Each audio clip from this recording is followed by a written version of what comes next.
नमस्कार साथियों, कैसे हैं आप सब लोग। उम्मीद करता हूं स्वस्थ होंगे, व्यस्त होंगे, ज़बरदस्त होंगे।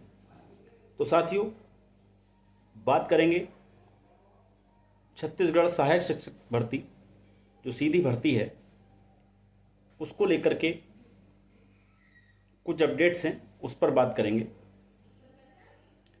आप जानते हैं कि 10 दिसंबर को माननीय छत्तीसगढ़ हाई कोर्ट ने कंटेम्प्ट ऑफ कोर्ट की सुनवाई करते हुए सरकार को अंतिम चेतावनी देते हुए ये कहा था कि आप डिवीजन बेंच का जो ऑर्डर है 2 अप्रैल 2024 का, उसको इम्प्लीमेंट कीजिए और ये आपको अंतिम अवसर दिया जा रहा है।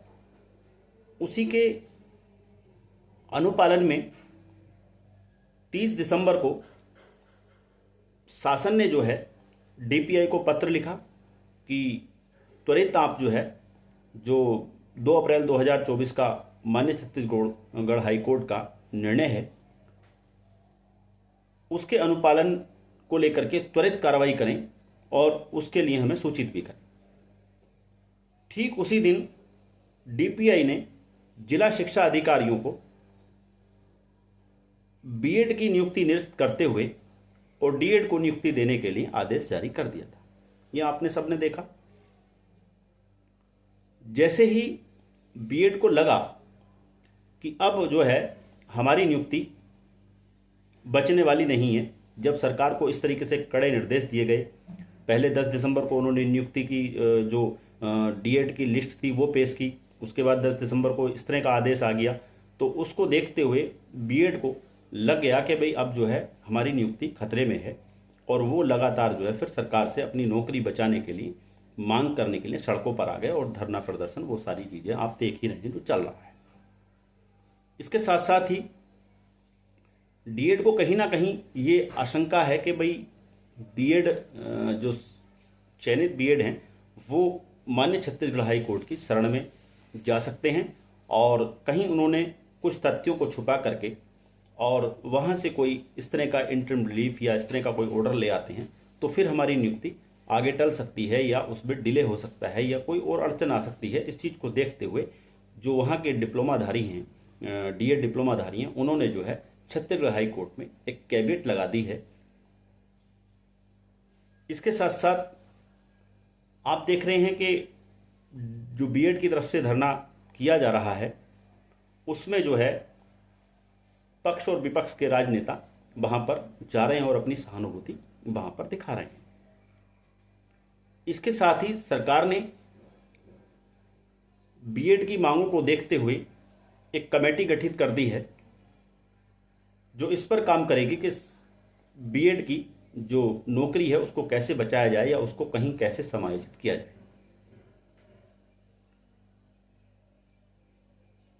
सवाल ये भी बनता है कि सरकार इस मामले में कितनी सीरियस है। तो इन सभी बिंदुओं के इर्द गिर्द रहते हुए हम इस वीडियो में चर्चा करेंगे। आप सभी से निवेदन है, वीडियो में अंत तक बने रहें। आप सभी साथियों का स्वागत है आपके चैनल गेट सॉल्यूशन में, और साथ ही उन सभी साथियों से निवेदन है जो चैनल पर विजिट कर रहे हैं लेकिन चैनल को सब्सक्राइब नहीं कर रहे, उनसे एक बार पुनः निवेदन है कि चैनल को सब्सक्राइब कर लें, बेल आइकन को हिट कर लें, ताकि इस संबंध में आने वाली जो अपडेट्स हों वो आप तक समय से पहुंचती रहें। तो साथियों, आप लगातार देख रहे हैं जो ये विवाद है बीएड और डीएड वाला छत्तीसगढ़ का, इसको लेकर के मैं आपके बीच लगातार अपडेट लेकर आता रहा। तो जब से 10 दिसंबर का जो ऑर्डर आया है और जिसके अनुपालन में ये स्थिति क्लियर हो गई है कि डीएड को अब नियुक्ति मिलेगी और 14 जनवरी इसकी जो डेट लगी हुई है सुनवाई की, तब तक जो है शिक्षा विभाग को नियुक्ति प्रक्रिया शुरू करके और वहाँ पे नियुक्ति पत्र पेश करके ये बताना होगा कि ये प्रक्रिया हमने शुरू कर दी है और इसको हम जल्द ही इस तरीके से इसको पूरा शुरू कर देंगे, ये नियुक्तियाँ हम दे देंगे। ये तो बात रही डीएड की नियुक्तियों को लेकर के।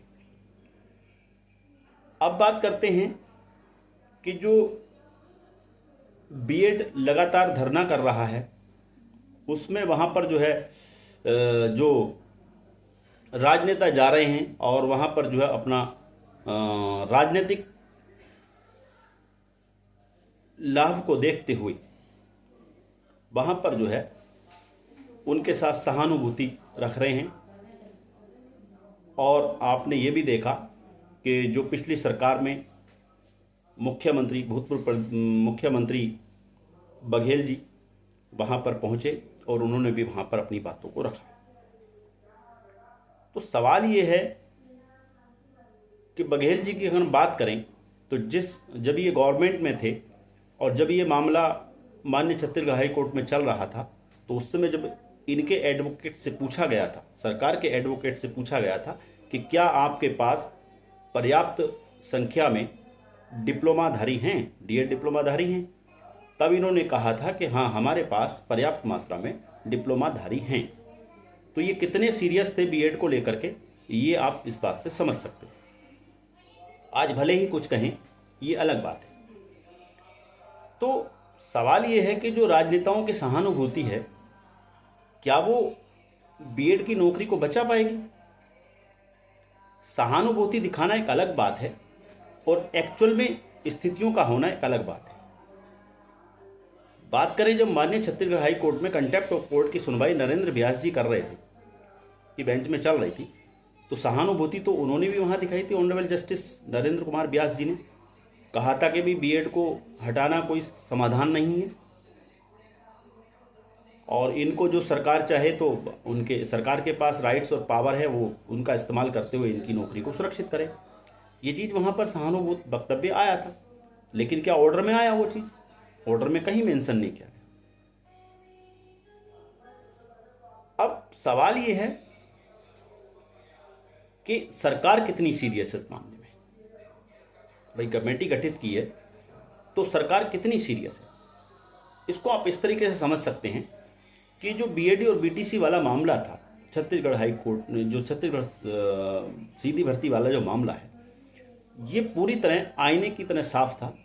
ये क्लियर कट था कि इसमें जो है, क्योंकि जो माननीय सुप्रीम कोर्ट का ऑर्डर है Devesh Sharma versus union India वाला 11 अगस्त 2023 का, उसके हिसाब से तो बीएड योग्यताधारी जो हैं वो नियुक्त हो ही नहीं सकते प्राइमरी में। लेकिन उसके बाद 8 अप्रैल का जो ऑर्डर आ जाता है वो भी ये क्लियर कर रहा है कि 11 अगस्त से पहले जो नियुक्तियां हुई हैं वो बीएड सुरक्षित हैं शर्तों के साथ। लेकिन छत्तीसगढ़ की जो नियुक्तियां हुई हैं बीएड साथियों की, वो तो सितंबर यानी कि 11 अगस्त के बाद हुई हैं। तो ये पूरी तरह आईने की तरह मामला साफ था। तो सरकार को ये समझना चाहिए था कि एक ना एक दिन बीएड को हटाना ही पड़ेगा, हटना ही पड़ेगा और बीएड को नियुक्ति देनी पड़ेगी। तो ये कमेटी गठित करने की याद तब आती है जब कोर्ट का डंडा इन पर चलता है। और जब ये आईने की तरह बिल्कुल साफ मामला था तो सरकार को इस मामले में पहले ध्यान देना चाहिए था और एक कमेटी गठित करके और तब बीच का रास्ता निकालना चाहिए। लेकिन समस्या ये है कि सरकार के पास ना तो तब कोई बीच का रास्ता था, ना अब कोई बीच का रास्ता है। बस कमेटी गठित करके ये दिखाना चाहती है कि हम बीएड के साथ थे, साथ हैं। हमने कोर्ट में भी हम बीएड के साथ थे और अब भी साथ हैं। लेकिन जहां तक मुझे लगता है अभी कुछ होता नजर नहीं आ रहा है। अभी कुछ जो है बीएड के लिए होता नजर नहीं आ रहा है। तो ये स्थितियां आप समझ सकते हैं कि सरकार कितनी सीरियस है। तो सरकार सीरियस नहीं है, मेरा मानना तो ये कि बीएड को लेकर भी सीरियस नहीं है और डीएड को लेकर के तो सीरियस थी ही नहीं। आपने देखा जब डीएड का 20-30 दिन धरना चला, उन्होंने क्या कुछ नहीं किया। उन साथियों ने वहाँ पे जल समाधि ली, सरमुंडन कराया, डंडे खाए, लाठियाँ खाई, जेलों में गए। वो सारी चीज़ आपसे देखी है, जग जाहिर है, कोई छुपी नहीं है। उस समय सरकार के किसी भी प्रतिनिधि ने उनसे बात करने का प्रयास नहीं किया। तो डीएड के पक्ष में तो कतई था ही नहीं ये छत्तीसगढ़ सरकार। लेकिन बीएड के पक्ष में भी कुछ दिख नहीं रहा है, धरातल पे कुछ अभी नहीं दिख रहा है। तो साथियों, डीएड जो है अपना पक्ष पहले भी उसका क्लियर था बीएड को लेकर के।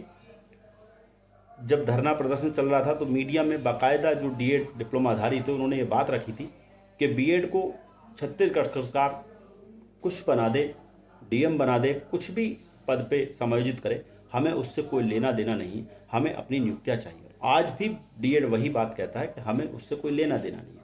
लेकिन डीएड को ये जरूर आशंका हुई कि बीएड अगर माननीय छत्तीसगढ़ हाई कोर्ट की शरण में जाता और वहां तथ्यों को छुपा करके कुछ ऑर्डर ले आता है तो उससे हमारी नियुक्तियां लटक सकती हैं। हालांकि होगा कुछ नहीं, अंततः फिर भी नियुक्तियां होंगी, लेकिन उसमें डिले हो सकता है उस ऑर्डर की वजह से। तो इसलिए जो वहां पर कैविट लगाई गई है, तो अपने को सेफ करने के लिए वहां कैविट लगाई गई है, ना कि वो बीएड को कोई नुकसान पहुंचाना चाहते हैं। तो आप वीडियो में साथियों अंत तक बने रहे, इसके लिए आपका बहुत धन्यवाद। ये कुछ अपडेट्स थी, जानकारी थी जो मैंने आप लोगों के साथ साझा की। उम्मीद करता हूँ डाउट्स क्लियर हुए होंगे। नेक्स्ट वीडियो में फिर कुछ नई अपडेट्स होंगी तो उनको लेकर के आपसे फिर मुलाकात होगी। तब तक के लिए साथियों नमस्कार, धन्यवाद।